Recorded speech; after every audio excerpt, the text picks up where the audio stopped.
പ്രിയമുള്ള എൻ്റെ വിദ്യാർത്ഥിനികളെ എല്ലാവരെയും ഞാൻ NIS all Kerala distance education എന്ന് പറയുന്ന നമ്മുടെ സ്ഥാപനത്തിൻ്റെയൊക്കെയുള്ള ഓൺലൈൻ വീഡിയോ ക്ലാസ്സിലേക്ക് സ്വാഗതം ചെയ്യുകയാണ്.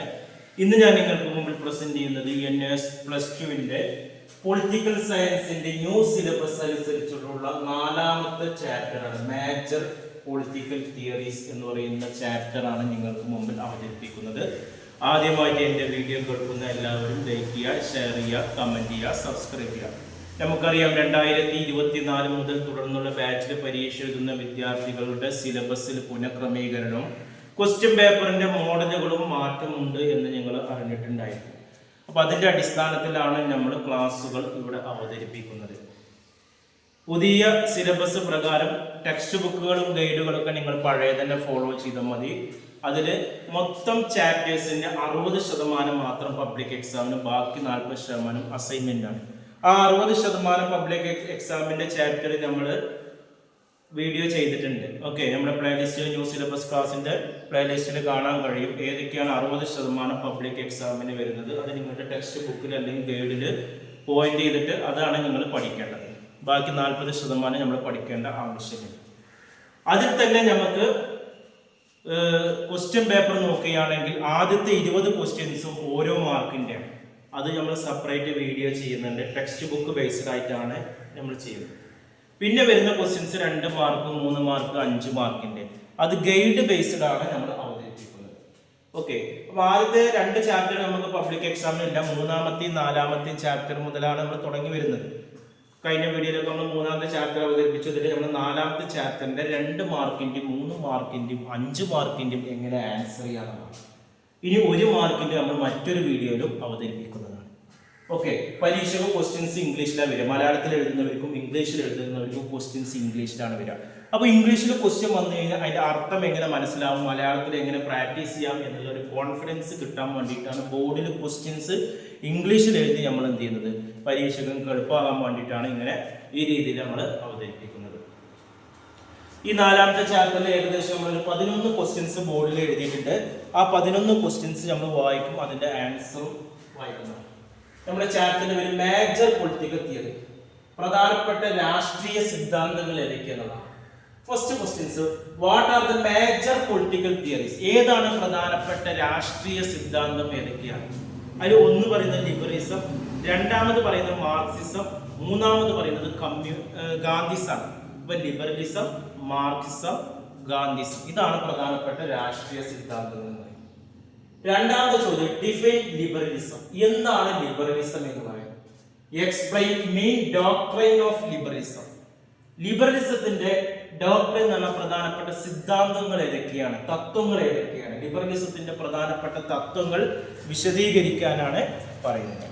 അപ്പൊ ലിബറലിസം എന്ന് പറയുന്നത് സ്വതന്ത്ര മനുഷ്യൻ എന്നർത്ഥമുള്ള ഒരു ലിബറൽസ് എന്ന ലത്തീൻ പദത്തിൽ നിന്നാണ് ലിബറലിസം ഉണ്ടായത്. ലത്തീൻ പദമായല്ല ലിബറൽസ്, അതിന്റെ അർത്ഥമാണ് സ്വതന്ത്ര മനുഷ്യൻ എന്ന് പറയുന്നത്. വ്യക്തിയുടെ ഏറ്റവും സ്വതന്ത്രമായ, ഏറ്റവും സമ്പൂർണമായ വികസനത്തെ അംഗീകരിക്കുന്ന ഒരു തത്വശാസ്ത്രമാണ് ലിബറലിസം. പഴയ സ്ഥാപനങ്ങൾ കടിച്ചു തൂങ്ങിക്കൊടുക്കുന്ന നിലവിലെ സാമൂഹിക സാമ്പത്തിക ക്രമത്തിൽ മനുഷ്യ പുരോഗതിക്ക് ഇടംകൂലിടുന്ന നിയമങ്ങളും ആചാരങ്ങളും വിശ്വാസങ്ങളും പരിഷ്കരിക്കണമെന്ന് അവൻ ആഗ്രഹിക്കുകയാണ്. അപ്പൊ ലിബറലിസ്റ്റുകളുടെ വാദപ്രകാരം പറയുന്നത്, പഴയ രീതിയിലുള്ള നിയമങ്ങൾ, ആചാരങ്ങൾ, അനുഷ്ഠാനങ്ങൾ അത് മനുഷ്യ പ്രവർത്തനത്തിന് ഇടംകൂലിടുകയാണെങ്കിൽ, മനുഷ്യ പ്രവർത്തനത്തിന് തടസ്സം സൃഷ്ടിക്കുകയാണെങ്കിൽ അതിൽ നിന്ന് മോചനം ലഭിക്കാൻ വേണ്ടിയിട്ടാണ് ലിബറലിസം എന്ന് പറയുന്ന, അതിൽ നിന്ന് ഒരു വിട്ടുവീഴ്ച ലഭിക്കാൻ വേണ്ടിയിട്ടാണ് നമ്മൾ എന്ത് ചെയ്തത്, ലിബറലിസം എന്ന് ആശയം കൊണ്ടുവന്നത്.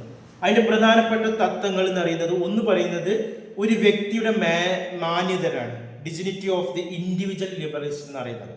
ഓരോ വ്യക്തിക്കും അവന്റെ ചിന്താരീതി അനുസരിച്ച് സ്വന്തം ജീവിതം വികസിപ്പിക്കാൻ അവകാശമുണ്ടെന്ന് ലിബറലിസ്റ്റുകൾ പറയുന്നതാണ്. ഇന്നത്തെ മോഡേൺ സൊസൈറ്റിയാണ് അല്ലേ?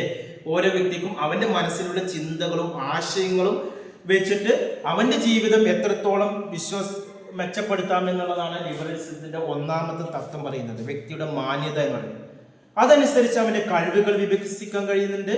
സ്റ്റേറ്റിന്റെ അമിതമായ ഇടപെടലുകൾ വ്യക്തി സ്വാതന്ത്ര്യത്തിന്മേലുള്ള കടന്നുകയറ്റത്തിന് തുല്യമാകും എന്നുള്ളതാണ് പറയുന്നത്. ഓക്കെ, വ്യക്തിയുടെ ഇവിടെ പറയുന്നത് സ്റ്റേറ്റിന്റെ അമിതമായ ഇടപെടലുകൾ വ്യക്തി സ്വാതന്ത്ര്യത്തിന് മേലുള്ള കടന്നുകയറ്റമായി തുല്യമാകും, രണ്ടും തുല്യമായി വരിക എന്നാണ് പറയുന്നത്. രണ്ടാമത്തെ ലിബറലിസ്റ്റ് തത്വം എന്ന് പറഞ്ഞാൽ സ്റ്റേറ്റ് അതിനാൽ തന്നെ ഒരു ലക്ഷ്യമല്ല എന്നാണ് ലിബറലിസ്റ്റ് പറയുന്നത്. ലിബറലിസ്റ്റുകളുടെ അഭിപ്രായത്തിൽ വ്യക്തിയാണ് ലക്ഷ്യം, സ്റ്റേറ്റ് വ്യക്തിക്ക് വേണ്ടിയാണ്, വ്യക്തി സ്റ്റേറ്റിന് വേണ്ടിയല്ല എന്നതാണ്. വ്യക്തി സ്റ്റേറ്റിക്ക് വേണ്ടിയല്ല എന്നാണ്, സ്റ്റേറ്റ് ആർക്ക് വേണ്ടിയാണ്? വ്യക്തിക്ക് വേണ്ടിയാണെന്നാണ് പറയുന്നത്. വ്യക്തിയുടെ ജീവൻ, സ്വതന്ത്രം, വസ്തുക്കൾ തുടങ്ങിയവ സംബന്ധിച്ചുള്ള അവകാശങ്ങളിൽ വ്യാപകമായി ഇടപെടാൻ സ്റ്റേറ്റിന് ഒരു അവകാശമില്ല എന്നതാണ്. വ്യക്തിയുടെ പേഴ്സണൽ കാര്യങ്ങളിൽ നിന്നും അമിതമായി ഇടപെടാൻ ആർക്കും അവകാശമില്ല, സ്റ്റേറ്റിന് അധികാരമില്ല. മൂന്നാമത് പറയുന്ന സിദ്ധാന്തം സ്വാഭാവിക അവകാശങ്ങൾക്ക് പിന്തുണയാണ്. മനുഷ്യന്റെ സ്വാഭാവികമായ അവകാശങ്ങളെ ലിബറലിസ്റ്റുകൾ പിന്തുണക്കുന്നുണ്ട്. അവന്റെ ജീവനെയും സ്വത്തിനെയും സ്വാതന്ത്ര്യത്തെയും കുറിച്ചുള്ള അവകാശങ്ങൾ കവർന്നെടുക്കാൻ സ്റ്റേറ്റിന് ഒരു അധികാരമില്ല എന്ന് പറയുന്നുണ്ട്. നാലാമത് പറയുന്ന മനുഷ്യ സ്വാതന്ത്ര്യത്തിന് പിന്തുണ നൽകുന്നുണ്ട് ലിബറലിസ്റ്റുകൾ. മനുഷ്യ സ്വാതന്ത്ര്യം സദാ പരിഷ്കരിക്കപ്പെടണമെന്ന് അവർ വാദിക്കുന്നുണ്ട്. സാമ്പത്തിക രാഷ്ട്രീയ മേഖലകളിൽ മാത്രമല്ല ഭൗതിക മണ്ഡലത്തിലും വേണം ഈ സ്വാതന്ത്ര്യം എന്ന് പറയുന്നുണ്ട്. 5 ജനാധിപത്യത്തിന് ലിബറലിസ്റ്റുകൾ പിന്തുണ നൽകുന്നുണ്ട്. ജനാധിപത്യത്തിന് ഊറ്റമായ പിന്തുണ നൽകുന്നവരാണ് ലിബറലിസ്റ്റുകൾ എന്ന് പറയുന്നത്. വ്യക്തി സ്വാതന്ത്ര്യം കാത്തുസൂക്ഷിക്കാൻ ജനാധിപത്യത്തിന് മാത്രമേ കഴിയൂ എന്നാണ് അവർ വിശ്വസിക്കുന്നത്. ജനങ്ങൾക്ക് നീതി ചെയ്യുവാനും തെരഞ്ഞെടുക്കപ്പെട്ട ജനപ്രതിനിധികളുടെ പാർലമെന്റിന് കഴിയുമെന്ന് ലിബറലിസ്റ്റുകൾ ചിന്തിക്കുന്നുണ്ട്. അതേപോലെ മതേതരത്തിന് പിന്തുണ നൽകുന്നുണ്ട്. ജനങ്ങളുടെ മതവിശ്വാസത്തിൽ സ്റ്റേറ്റ് ഒരിക്കലും ഇടപെട്ടുകൂടാ എന്നതാണ്. മതവിശ്വാസത്തിൽ ഉറക്കപ്പെട്ട സ്റ്റേറ്റും മതവിരുദ്ധ സ്റ്റേറ്റും മതമില്ലാത്ത സ്റ്റേറ്റും അവരുടെ ദൃഷ്ടിയിൽ മതേതരമല്ല. എല്ലാ മതങ്ങളിലും ഒന്നുപോലെ പരിഗണിക്കുന്ന സ്റ്റേറ്റാണ് മതേതരം എന്നാണ് പറയുന്നത് ലിബറലിസ്റ്റുകൾ. അതേപോലെ അന്താരാഷ്ട്ര സ്വാതന്ത്ര്യത്തിന് പിന്തുണ നൽകുന്നുണ്ട്. എല്ലാ സ്റ്റേറ്റുകളുടെയും അഖണ്ഡതയ്ക്ക് സ്വാതന്ത്ര്യത്തിനും വേണ്ടി നിലകൊള്ളുന്നതാണ് ലിബറലിസ്റ്റ് സിദ്ധാന്തം. ലിബറലിസം സാമ്രാജ്യത്വവാദത്തെ എതിർക്കുന്നുണ്ട്, ആയുധ മത്സരത്തെ അപലപിക്കുന്നുണ്ട്. എല്ലാ രാഷ്ട്രങ്ങളും അന്താരാഷ്ട്ര നിയമങ്ങളെയും അന്താരാഷ്ട്ര സംഘടനകളെയും ആദരിക്കണമെന്ന് ലിബറലിസ്റ്റുകൾ വാദിക്കുന്നുണ്ട്. എട്ടാമത്തെ ചോദ്യം വ്യവസ്ഥാപിതപരമായ ഭരണകൂടത്തിന് പിന്തുണ നൽകുന്നുണ്ട്. ഏത് രീതിയിലുള്ള ഏകാധികാരത്തെയും എതിർക്കുന്നവരാണ് ലിബറലിസ്റ്റുകൾ. ഏകാധിപത്യം മനുഷ്യ സ്വാതന്ത്ര്യത്തിന്റെ നിഷേധമാണ്, അതുകൊണ്ട് ജനാധിപത്യ ഗവൺമെന്റുകളാണ് ആവശ്യമെന്ന് ഇവർ പറയുന്നത്. ഇങ്ങനെ ഏകദേശം ഒരു 8 സിദ്ധാന്തങ്ങൾ പറയുന്നുണ്ട്. നമുക്ക് വലിയ ക്വസ്റ്റ്യൻസ് ഒക്കെ 5 മാർക്കിനൊക്കെ നമുക്ക് എക്സ്പ്ലെയിൻ ചെയ്യാൻ പറ്റും. ഇനി മൂന്നാമത്തെ ചോദ്യം, ഗീവ് വീക്ക്നെസ് ഓഫ് ലിബറലിസം. ഇങ്ങനെയെല്ലാം പല ഗുണങ്ങളുണ്ടെങ്കിലും ലിബറലിസത്തിന് ചില ദോഷങ്ങളുണ്ട്, പോരായ്മകളുണ്ട്. അതെന്തൊക്കെയാണെന്നുള്ളതാണ്. സാമൂഹിക നന്മയുടെ യാതൊരു അംശവും ലിബറലിസത്തിൽ കാണപ്പെടുന്നില്ല. വ്യക്തി സ്വാതന്ത്ര്യത്തെയാണ് ഇവിടെ കൂടുതൽ ഊന്നി പറയുന്നത്. സാമൂഹ്യപരമായ നന്മയെ കുറിച്ച് ഇവിടെ പറയുന്നില്ല. ഒരു പൊതുക്ഷേമമായിരിക്കണം ഒരു ഗവൺമെന്റിന്റെ മുഖ്യ ലക്ഷ്യം. എന്നാൽ ലിബറലിസത്തിന് അങ്ങനെ ഒരു കാഴ്ചപ്പാടില്ല. വ്യക്തി സ്വാതന്ത്ര്യത്തിലാണ് അവർ ഊന്നൽ നൽകുന്നത്. പൊതുസമൂഹത്തിന്റെ ക്ഷേമം എന്ന് പറയുന്നത് സൊസൈറ്റി വെൽഫെയറിനെ കുറിച്ചിട്ട് ലിബറലിസ്റ്റുകൾ ഊന്നി പറയുന്നില്ല എന്നാണ് പറയുന്നത്. അതുകൊണ്ട് തന്നെ ഗവൺമെന്റിന്റെ ഒരു സിദ്ധാന്തമായി ലിബറലിസത്തെ നമുക്ക് പരിഗണിക്കാൻ കഴിയില്ല. സാമ്പത്തിക വീക്ഷണത്തിൽ ലിബറലിസം പ്രാധാന്യം കൊടുക്കുന്നതിനാൽ അതിന്റെ ജനപ്രീതി കുറയുന്നത് ഇടയുണ്ട് എന്നാണ് പറയുന്നത്. ഓക്കെ, ഇനി അടുത്ത ചോദ്യമാണ് define Marxism, explain main doctrines of Marxism. എന്താണ് മാർക്സിസം? അല്ലെ, പൊളിറ്റിക്കൽ തിയറിയിൽ രണ്ടാമത്തെ മാർക്സിസം, അതിന്റെ പ്രധാനപ്പെട്ട തത്വങ്ങൾ എന്തൊക്കെയാണ് എന്നുള്ളതാണ് അടുത്ത പോയിന്റ്. പ്രശസ്തപരമായ ചിന്താഗതക്കാരായ കാർൽ മാർക്സും ഏംഗൽസും കൂടി രൂപം കൊടുത്ത സോഷ്യലിസ്റ്റ് സിദ്ധാന്തമാണ് മാർക്സിസം, അഥവാ ശാസ്ത്രീയ സോഷ്യലിസം എന്നും ഇതിന് പറയുന്നുണ്ട്. 20-ാം നൂറ്റാണ്ടിന്റെ ആദ്യഘട്ടത്തിൽ ലെനിൻ അതിനെ കൂടുതൽ പ്രവർത്തനകരമാക്കി. തൽഫലമുണ്ടായ മാർക്സിസം ലെനിസത്തെ കമ്മ്യൂണിസം എന്ന് വിളിക്കുന്നു. 1848 പ്രസിദ്ധീകരിച്ച community manifesto, one word question ആയിട്ട് ചോദിക്കും. 1867 മൂലധനം എന്നീ ഗ്രന്ഥങ്ങളിൽ നിന്നും മാർക്സത്തിന്റെ അടിസ്ഥാന തത്വങ്ങളും നിയമങ്ങളും നമുക്ക് ലഭിക്കുന്നുണ്ട്. ഇടതുപക്ഷത്തിന്റെ സ്വേച്ഛാധിപത്യമാണ് കമ്മ്യൂണിസം. ഇനി നമ്മൾ മാർക്സത്തിന്റെ പ്രധാനപ്പെട്ട തത്വങ്ങൾ എന്തൊക്കെയെന്നാണ്. ഒന്ന് പറയുന്നത് ചരിത്രത്തിന്റെ ഭൗതികവാദമാണ്. അതാണ് ഒന്നാമത്തെ തത്വം. കാർൽ മാർക്സിന്റെ വീക്ഷണത്തിൽ എല്ലാ ചരിത്ര സംഭവങ്ങളും വ്യത്യസ്ത സംഘങ്ങളോ വർഗങ്ങളോ തമ്മിലുള്ള സമരത്തിന്റെ ഫലമായിട്ടാണ്. ഒരുപാട് വർഗങ്ങൾ കൂടിയത് അല്ലെങ്കിൽ ഒരുപാട് സംഘങ്ങൾ കൂടിയിട്ടാണ് ഈ ചരിത്ര സംഭവങ്ങൾ ഉണ്ടാകുന്നതാണ് കാർൽ മാർക്സ് പറയുന്നത്. ചരിത്രഗതിയെ നിയന്ത്രിക്കുന്നത് പ്രധാനമായി സാമ്പത്തിക ഘടകങ്ങളാണ്. ഏതെങ്കിലും സമയത്ത് നിലനിൽക്കുന്ന ഉൽപാദന രീതിയാണ് സാമൂഹിക ഘടനയുടെ സ്വഭാവം നിർണ്ണയിക്കണമെന്ന് അദ്ദേഹം വാദിക്കുന്നുണ്ട്. ചരിത്രത്തിന്റെ സാമ്പത്തികപരമായ ഒരു വ്യാഖ്യാനമാണ് മാർക്സത്തിന്റെ അഥവാ കമ്മ്യൂണിസത്തിന്റെ മൂലക്കല്ല് എന്ന് കാർൽ മാർക്സ് ഊന്നി പറയുന്നുണ്ട്. രണ്ടാമത്തെ തത്വപ്രകാരം പറയുന്നത് വൈരാഗ്യീഷ്ഠമായ ഭൗതികവാദമാണ്. ഡയലക്ട്രിക് മെറ്റീരിയലിസം എന്നാണ് ഇംഗ്ലീഷിൽ പറയുന്നത്. എല്ലാ വസ്തുക്കളും ചലനങ്ങളും പരസ്പര വിരുദ്ധ ഘടകങ്ങളുടെയോ പ്രവണതകളുടെയോ സംഘട്ടനത്തിൽ നിന്നാണ് ഉണ്ടാകുന്നതെന്ന് ഇതിന്റെ സാരം. ജർമ്മൻ ചിന്തകനായ ഹേങ്കൽസ് നിന്നാണ് മാർക്സ് ഈ ആശയം സ്വീകരിച്ചിട്ടുള്ളത്. ഹേങ്കൽസിന്റെ അഭിപ്രായത്തിൽ പ്രപഞ്ചവും മനുഷ്യ സമൂഹവും മാറ്റത്തിന് വിധേയമാണ്. വിരുദ്ധ ശക്തിയുടെ പരസ്പര പ്രവർത്തനങ്ങളിലൂടെയാണ് പരിവർത്തനം സംഭവിക്കുന്നത്. വൈരുദ്ധ്യാത്മികത എല്ലായ്പ്പോഴും നടന്നുകൊണ്ടിരിക്കുന്നതാണ്, സദാ തുടർന്നുകൊണ്ടിരിക്കുന്നതുമായ ഒരു പ്രക്രിയയാണത്. വികസനത്തിന്റെ ദിശയിലേക്ക് നീങ്ങിക്കൊണ്ടിരിക്കുന്നതും അവസാനിക്കുന്നതുമാണ്. എല്ലാ വസ്തുക്കളുടെയും ആശയങ്ങളുടെയും പിന്നിലെ പ്രേരണ വൈരുദ്ധ്യാത്മികമായാൽ കണ്ടെത്താൻ കഴിയും. വൈരുദ്ധ്യാത്മക പ്രക്രിയയിലെ പ്രേരക ശക്തി തികച്ചും ഭൗതികമാണ്. മൂന്നാമത് പറയുന്ന വർഗസമര, ദ ക്ലാസ് ഓഫ് വാർ. സ്വകാര്യ സ്വത്തിന്റെ ആരംഭം മുതൽ സമൂഹം രണ്ട് വിരുദ്ധ ശക്തികളായി വന്നു എന്നാണ് പറയുന്നുണ്ട്. എല്ലാ കാലത്തും സമൂഹത്തിൽ ചൂഷിത വിഭാഗങ്ങൾ എന്ന വേർതിരിവുണ്ടായിരുന്നു. ആദ്യഘട്ടത്തിൽ അടിമകളും യജമാനന്മാരും തമ്മിലായിരുന്നു സംഘടനം. മധ്യയുഗത്തിൽ അത് അടിയന്മാരും ഫ്യൂഡൽ പ്രഭുക്കന്മാരും തമ്മിലായി. ആധുനിക യുഗത്തിൽ മുതലാളിയും തൊഴിലാളി വർഗവും തമ്മിലായി. ഇതുവരെയുള്ള എല്ലാ സമൂഹങ്ങളുടെയും ചരിത്രം വർഗസമരങ്ങളുടെ ചരിത്രമാണ്. ഓരോ പുനർനിർമ്മിതിയുടെ വിരുദ്ധ ശക്തികളുടെ നാശത്തിലേക്കാണ്.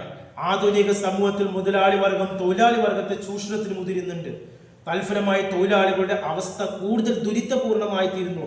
ഇത് തൊഴിലാളി വർഗത്തിന്റെ സംഘർഷത്തിനും തുടർന്ന് തൊഴിലാളി വർഗ സർവാധിപത്യത്തിനും കാരണമാകുന്നു. പിന്നെ പറയുന്നത് മിച്ചമൂല സിദ്ധാന്തമാണ്, തിയറി ഓഫ് സർപ്ലസ് വാല്യൂ. ഉൽപാദനത്തിന് വേണ്ട സാമ്പത്തിക ശേഷി തൊഴിലാളികൾക്ക് ഇല്ലാത്തതിനാൽ വേതനം പറ്റിക്കൊണ്ട് അയാൾ തൻ്റെ അധ്വാനം മുതലാളിക്ക് വിൽക്കുകയാണ്. മനസ്സിലായോ? സാമ്പത്തിക ശേഷി തൊഴിലാളികൾക്ക് ഇല്ല, അപ്പോൾ വേതനം കൈപ്പറ്റിക്കൊണ്ട് തൻ്റെ അധ്വാനം മുതലാളിക്ക് വിൽക്കണം. മാർക്സിന്റെ അഭിപ്രായത്തിൽ എല്ലാ മൂല്യവും ഉൽപ്പാദിപ്പിക്കുന്നത് തൊഴിലാളിയാണ്. എന്നാൽ തൊഴിലാളിക്ക് തുച്ഛമായ വേതനമാണ് നമ്മൾ നൽകുന്നത്. കൂടുതൽ സമയം ജോലി ചെയ്യുക, കുറഞ്ഞ വേതനം കൊടുക്കുക. ഒരു വസ്തുവിൻ്റെ മൂല്യം അത് ഉൽപ്പാദിപ്പിക്കാൻ എടുത്ത സമയത്തിൻ്റെ അടിസ്ഥാനത്തിലാണ് കണക്കാക്കപ്പെടുന്നത്. 12 മണിക്ക് ജോലി ചെയ്യുന്ന ഒരു തൊഴിലാളികൾക്ക് 8 മണിക്കൂർ സമയത്ത് വേതനം നൽകുക. അതാണ് നമ്മുടെ മിച്ചം. 4 മണിക്കൂർ മിച്ചെടുക്കുക. അങ്ങനെയൊക്കെയാണ് ഇതിൽ വരുന്നത്. അടുത്ത രാഷ്ട്രത്തിന്റെ അധപതനാണ് അഞ്ചാമത്തെ മാർക്സിസ്റ്റ് സിദ്ധാന്ത പ്രകാരം പറയുന്നത്. തൊഴിലാളി വർഗത്തിന്റെ സ്ഥാപനത്തിന് ശേഷം ഭരണകൂടം സാമ്പത്തികവും രാഷ്ട്രീയപരമായ എല്ലാ പ്രവർത്തനങ്ങളുടെയും നിയന്ത്രണം ഏറ്റെടുക്കുന്നു. മുതലാളിത്തത്തിന്റെ ഒരു മർദ്ദനമായാണ് മാർക്സ് രാഷ്ട്രത്തെ കണ്ടത്. ക്യാപിറ്റലിസത്തിന്റെ തകർച്ചയ്ക്ക് ശേഷം രാഷ്ട്രം എന്ന ചൂഷണ ഉപാധിയുടെ ആവശ്യമില്ല എന്ന് കമ്മ്യൂണിസം പറയുന്നുണ്ട്. ആറാമത് പറയുന്നത് മതം മനുഷ്യനെ മയക്കുന്ന കറുപ്പാണ്. Religion is the opium of the people എന്ന് പറയുന്നുണ്ട്. മതം ഒരു മയക്കുമരുന്നാണെന്നാണ് ലെനിൻ പറയുന്നത്. മതം ഒരു ചൂഷണോപാധിയാണെന്ന് മാർക്സം വിശ്വസിക്കുന്നു. ദരിദ്രരെ ദരിദ്രരായി തന്നെ നിലനിർത്താനും ഭരണവർഗത്തെ സഹായ സമ്പന്നന്റെ വിശിഷ്ട ഉപകരണവും പാവപ്പെട്ടവന്റെ കടിഞ്ഞാണുമായിരുന്നു എന്ന് മതം ഒരു കൊടുവഞ്ചനമായിരുന്നു എന്നാണ് ഈ ലെനിൻ പറയുന്നത്. അതേപോലെ തന്നെ അടുത്ത ഏഴാമത്തെ സിദ്ധാന്തമാണ് മാർക്സ് സിദ്ധാന്തമാണ് തൊഴിലാളി വർഗ സർവാധിപത്യം. മുതലാളിത്തത്തിന്റെ നാശം കൊണ്ട് മാത്രം കമ്മ്യൂണിസം ഉണ്ടാകുന്നില്ല. മുതലാളിത്തത്തിന്റെ അംശങ്ങൾ പൂർണ്ണമായി നിർമ്മാർജ്ജനം ചെയ്യപ്പെടാൻ ഏറെ കാലം നടക്കുമെന്നാണ് പിന്നീട് സോഷ്യലിസ്റ്റ് സ്ഥാപിക്കപ്പെടുകയും സോഷ്യലിസം കമ്മ്യൂണിസത്തിലേക്കുള്ള പാതയൊരുക്കുകയും ചെയ്യുന്നു എന്നുള്ളതാണ് പറയുന്നത്. ഇത്രയാണ് ഇതിൽ വേണ്ടി. ഇനി അടുത്ത് explain the criticism of Marxism. മാർക്സിസത്തിന്റെ വിമർശനങ്ങൾ എന്തെല്ലാം? ചരിത്രം മുഴുവനും രൂപപ്പെടുത്തുന്നത് സാമ്പത്തിക ഘടകമാണെന്ന വാദം ശരിയല്ല. കാർൽ മാർക്സ് പറയുന്ന ഈ ആശയം തെറ്റാണെന്നാണ് പറയുന്നത്. ചരിത്രം വാസ്തവത്തിൽ ഒരു സംഘർഷണ പ്രക്രിയയാണ്. സാമൂഹ്യ പ്രവർത്തനത്തെ ഒരേ ഒരു ഘടകം കൊണ്ട് വിശദീകരിക്കാൻ സാധ്യമല്ല. അതിനെ നിരർത്ഥമാക്കുവോളം വലിച്ചു നീട്ടുവാൻ കഴിയും. മാർക്സിന്റെ മാനവിക സമൂഹത്തിന്റെ ഭാവി പ്രവചിക്കാനുള്ള മാർക്സിന്റെ ശ്രമം സാങ്കല്പികവും കാൽപ്പനവുമാണ്. സമൂഹത്തിന്റെ ഭാവി മാതൃകകൾ തത്വ ദർശനപരമായ പ്രവചനത്തിന് അതീതമാണ്. കമ്മ്യൂണിസം രാഷ്ട്രത്തിന്റെ പങ്കിനെ താഴ്ത്തി കാണുന്നു. വ്യക്തി സ്വാതന്ത്ര്യത്തിന്റെ അഭാവമാണ് മാർക്സിസത്തിന്റെ ഏറ്റവും വലിയ ദോഷം. ഒരു വസ്തുവിൻ്റെ മൂല്യം നിശ്ചയിക്കുന്നത് അതിൻ്റെ ഉൽപാദനത്തിന് ആവശ്യമായ സമയത്തിൻ്റെ അടിസ്ഥാനത്തിലായിരിക്കണമെന്ന് മിച്ചമൂല്യ സിദ്ധാന്തത്തിൻ്റെ ആശയം ഇന്നത്തെ സാമൂഹ്യ സാഹചര്യത്തിൽ അപ്രസക്തമാണ് എന്നാണ് പറയുന്നത്. ഇനി അടുത്ത ചോദ്യമാണ് ഡിസ്ക്രൈബ് ഗാന്ധിസം ഇൻ ഡീറ്റെയിൽസ്. ഗാന്ധിസത്തെ കുറിച്ച് വിവരിക്കണം. ഇന്ത്യയുടെ രാഷ്ട്രപിതാവായ മഹാത്മാഗാന്ധി യാതൊരു സിദ്ധാന്തം ഉണ്ടാക്കിയിട്ടില്ല. രാഷ്ട്ര, സാമ്പത്തിക, സാമൂഹിക, മതകാര്യങ്ങളിൽ നിന്നുള്ള അഭിപ്രായം പ്രകടിപ്പിക്കുക മാത്രമേ ഗാന്ധിജി ചെയ്തുള്ളൂ. ഗാന്ധിജിയുടെ ചില സുപ്രധാനമായ അഭിപ്രായങ്ങൾ നമ്മൾ പറയുന്നുണ്ട്. ഒന്ന്, പടിഞ്ഞാറൻ സംസ്കാരത്തിൻ്റെ വിമർശനമാണ്. പാശ്ചാത്യ സംസ്കാരത്തിനെ തീർത്തും വിമർശിച്ച ഒരു വ്യക്തിയാണ് ഗാന്ധിജി എന്ന് പറയുന്നുണ്ട്. പടിഞ്ഞാറൻ സംസ്കാരം ഇന്ത്യ നടപ്പിലാക്കി ഇന്ത്യ നശിച്ചു പോകുമെന്നാണ് ഗാന്ധിജി പറയുന്നത്. പാശ്ചാത്യ നാഗരികതയെ സമ്പൂർണ്ണമായി വിമർശിച്ചുകൊണ്ട് 1907 അദ്ദേഹം ഹിന്ദു സ്വരാജ് ലേഖനം എഴുതി എന്നാണ് പറയുന്നത്. അതിന് കുടിൽ വ്യവസായങ്ങളും ഒന്നാമത് പറയുന്നുണ്ട്. പടിഞ്ഞാറ് സംസ്കാരത്തിൻ്റെ പോയിന്റിൽ വൻതോതിലുള്ള വ്യവസായവൽക്കരണത്തെ ഗാന്ധിജി എതിർത്തു. കാരണം അത് വൻതോതിലുള്ള ഉൽപാദനത്തിന് വഴിയൊരുക്കും. മുതലാളിത്ത വർഗം ഇന്ത്യയിൽ സർവാധിപത്യം സ്ഥാപിക്കുമ്പോൾ ഇവിടുത്തെ കുടിൽ വ്യവസായം അധപതിക്കുമെന്നാണ് ഗാന്ധിജിയുടെ പറയുന്നത്. പിന്നെ പറയുന്നതാണ് സ്വരാജ്. ആദർശവാദിയായിരുന്ന ഒരു ചിന്തകനായിരുന്നു ഗാന്ധിജി. സ്വരാജ്യം കൊണ്ട് ഗാന്ധിജി ഉദ്ദേശിച്ചത് സ്വപരിശ്രമങ്ങളിലൂടെ സ്ഥിതി മെച്ചപ്പെടുത്തുന്നതിനും ഇഷ്ടപ്രകാരം ഭാവി രൂപപ്പെടുത്തുന്നതിനും ജനങ്ങൾക്കുള്ള കഴിവിനെയാണ്. ഗാന്ധിജിയുടെ അഭിപ്രായത്തിൽ സ്വാതന്ത്ര്യം സ്വയം ഒരു ലക്ഷ്യമല്ല, ലക്ഷ്യത്തിലേക്കുള്ള മാർഗമാണ് എന്നാണ് അദ്ദേഹം പറയുന്നത്. പിന്നെ അദ്ദേഹം കൊണ്ടുവന്ന ആശയമാണ് ട്രസ്റ്റിഷിപ്പ്. ട്രസ്റ്റിഷിപ്പ് എന്ന പേരിൽ ഒരു പുതിയ തത്വം ഗാന്ധിജി നിർദ്ദേശിച്ചു. സ്വത്തുക്കൾ ട്രസ്റ്റായി വെക്കണമെന്നാണ് അദ്ദേഹം വിശ്വസിച്ചത്. സമ്പന്ന വ്യക്തികൾ ജനങ്ങളുടെ ട്രസ്റ്റുകളാണെന്ന് അദ്ദേഹം നിർദ്ദേശിച്ചു. ട്രസ്റ്റിഷിപ്പിൻ്റെ ആരംഭം പ്രേരണയുടെ അടിസ്ഥാനത്തിലായിരിക്കണമെന്നും ബലത്തിൻ്റെയോ ഭീഷണിയുടെയോ അടിസ്ഥാനത്തിൽ പാടില്ലാമെന്ന് അദ്ദേഹം പറഞ്ഞു. പിന്നെ ഗാന്ധിജി രൂപീകരിച്ചാണ് രാമരാജ്യം എന്ന് പറയുന്നത്. പൂർണ്ണമായ രീതിയിൽ, അതായത് രാമരാജ്യത്തിൽ അടിയുറപ്പിച്ച സമഗ്രമായൊരു സാമൂഹ്യ വ്യവസ്ഥ ഗാന്ധിജി ആഗ്രഹിച്ചു. ഏത് അക്രമത്തിൽ നിന്നും രാഷ്ട്രം മുക്തമാകുന്ന തലത്തിലേക്ക് വ്യക്തിക്ക് രാജ്യത്തോടുള്ള ആശ്രയം കുറച്ചു കൊണ്ടുവരണം. കാര്യനിർവഹണത്തിന് നിരവധി സ്വയം സന്നദ്ധ സംഘടനകൾ ഉണ്ടാകണം. പഞ്ചായത്തുകൾ മുഖേന സ്വന്തം കാര്യങ്ങൾ ചെയ്യുന്നതിന് ഗ്രാമങ്ങൾക്ക് സ്വയം ഭരണാവകാശം നൽകണമെന്നൊക്കെ അദ്ദേഹം വിശ്വസിച്ചു. പിന്നെ പറയുന്ന ലാസ്റ്റാണ് സ്റ്റേറ്റ് ടു വ്യക്തി സ്വാതന്ത്ര്യം. ഗാന്ധിജിയുടെ ചിന്താഗതിയിൽ അക്രമത്തിൻ്റെ സംഘടിതവും കേന്ദ്രീകൃതവുമായ രൂപത്തെ സ്റ്റേറ്റ് പ്രതിദാനം ചെയ്യുന്നുണ്ട്. വ്യക്തിക്ക് ആത്മാവുണ്ട്. സ്റ്റേറ്റ് ആത്മാവില്ലാത്തൊരു യന്ത്രമാണ്. ഒരിക്കലും അതിനെ അക്രമത്തിൽ നിന്ന് അകറ്റി കൊണ്ടുപോകാൻ കഴിയില്ല. സ്റ്റേറ്റിന് കൂടുതൽ അധികാരം കിട്ടുന്നതിന് ഭയാശങ്കകളോടെയാണ് അദ്ദേഹം വീക്ഷിച്ചിരുന്നത് എന്നാണ് പറയുന്നത്. അടുത്ത ചോദ്യമാണ് what are those great political value declared by the revolution എന്ന് പറയുന്നുണ്ട്. ഫ്രഞ്ച് വിപ്ലവം പ്രഖ്യാപിച്ച രാഷ്ട്രീയ മൂല്യങ്ങൾ എന്തൊക്കെയാണ്? സ്വതന്ത്രം, സമത്വം, സാഹോദര്യം. അടുത്ത ചോദ്യം വാട്ട് ഈസ് സർവോദയം? എന്താണ് സർവോദയം? എല്ലാവരുടെയും ക്ഷേമം എന്നാണ് സർവോദയം കൊണ്ട് ഉദ്ദേശിക്കുന്നത്. ആരെയും ഒഴിവാക്കാതെ എല്ലാവരെയും നന്മക്കായി ശ്രമിക്കുന്നു. രാമരാജ്യം എന്ന സങ്കല്പം സർവോദയവുമായി ബന്ധപ്പെട്ടാണ്.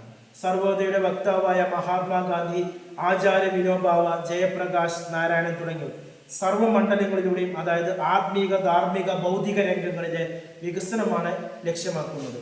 ഇന്ത്യൻ ഭരണഘടനയുടെ ആമുഖത്തിലും നിർദ്ദേശ തത്വങ്ങളിലും ഇത് പറയുന്നുണ്ട്.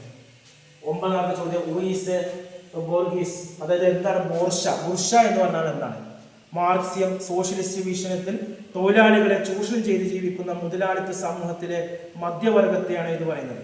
ഉൽപാദനോപകരണങ്ങളുടെ ഉടമസ്ഥയിലുള്ളവരും കാർഷിക മുതലാളിമാരോ വേതനം പറ്റുന്ന തൊഴിലാളികളോ അല്ലാത്തവരുമായ സമ്പന്ന വർഗമാണ് ബുർഷ എന്ന് പറയുന്നത്. 10ാമത്തെ ചോദ്യം what you understand by the അരാജകത്വം എന്നാൽ എന്താണ്? സമൂഹത്തിന് രാഷ്ട്രം എന്ന സ്ഥാപനമില്ലാതെ നിലനിൽക്കാമെന്നും അതാണ് അഭിമാന്യമെന്നും വാദിക്കുന്ന സിദ്ധാന്തമാണ് അരാജകത്വം. രാഷ്ട്രത്തെ ഒരു തിന്മയായി കാണുന്ന ചിന്താഗതിയുടെ മുഖ്യ പ്രചാരകൻ വില്യം ഗോഡിൻ ഇവരാണിത് സ്ഥാപിച്ചത്. അടുത്ത ലാസ്റ്റ് ചോദ്യം what you mean by withering away of the state എന്ന് പറയുന്നത്? രാഷ്ട്രത്തിന്റെ തിരോധാനം എന്നാൽ എന്താണ്? മാർക്സിസ്റ്റ് സിദ്ധാന്ത പ്രകാരം തൊഴിലാളി വർഗത്തിന്റെ സ്വേച്ഛാധിപത്യ സ്ഥാപനത്തിന് ശേഷം ഭരണകൂടം സാമ്പത്തികവും രാഷ്ട്രീയപരമായ എല്ലാ പ്രവർത്തനങ്ങളുടെയും നിയന്ത്രണം ഏറ്റെടുക്കുന്നു. മുതലാളിത്തത്തിന്റെ ഒരു മർദ്ദന യന്ത്രമായിട്ടാണ് കാർൽ മാർക്സ് രാഷ്ട്രത്തെ കണ്ടത്. ക്യാപിറ്റലിസത്തിന്റെ തകർച്ചയ്ക്ക് ശേഷം രാഷ്ട്രം ആവശ്യമില്ല എന്നും പറയുന്നത്. ഇത്രയാണ് 2 മാർക്കും 3 മാർക്കും 5 മാർക്കിൻ്റെ ക്വസ്റ്റ്യൻസ്. ഇതോടെ ഈ ക്വസ്റ്റ്യൻസ് കഴിഞ്ഞു. ഇനി അടുത്ത വീഡിയോയിൽ നമ്മൾ ഓരോ മാർക്കിൻ്റെ ഈ ചാപ്റ്ററിൽ ഓരോ മാർക്കിൻ്റെ MCQ ക്വസ്റ്റ്യനുകൾ അവതരിപ്പിക്കും. ക്ലാസ്സിനും അഡ്മിഷനും വേണ്ടിയിട്ട് നമ്മുടെ സ്ഥാപനവുമായി കോൺടാക്ട് ചെയ്യുക. ഡിസ്ക്രിപ്ഷൻ ബോക്സിലും വാട്സപ്പ് നമ്പർ കൊടുത്തിട്ടുണ്ട് 9037111467. Okay, thank you.